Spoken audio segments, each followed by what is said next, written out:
જીતના માધ્યમથી, સાધર્મિક ભક્તિનો સ્નેહ હોય કે સંસ્કાર શક્તિ કેન્દ્રના માધ્યમથી આ ગર્ભ સંસ્કરણની યાત્રા હોય, આ વિચાર કેવી રીતે આપને પ્રગટ્યો અને આપ અહીંયા સુધી આ સમાજ ઉપર ઉપકાર, આ રાષ્ટ્ર ઉપર ઉપકાર કરવાનું આપને આ વિચાર કેવી રીતે આવ્યો?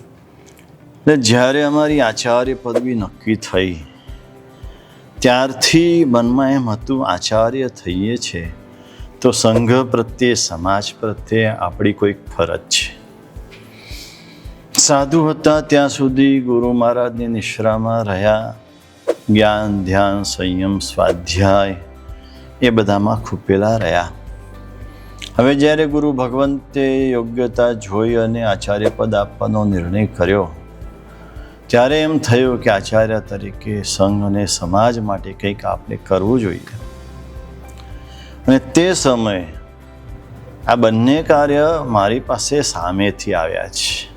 ગર્ભ સંસ્કારનું કાર્ય પણ અમે વિહારમાં ગયા, સંસ્થા જોઈ અને મન થયું, શ્રાવકોએ પ્રોત્સાહન આપ્યું અને સહજ રીતે આગળ વધતું ગયું.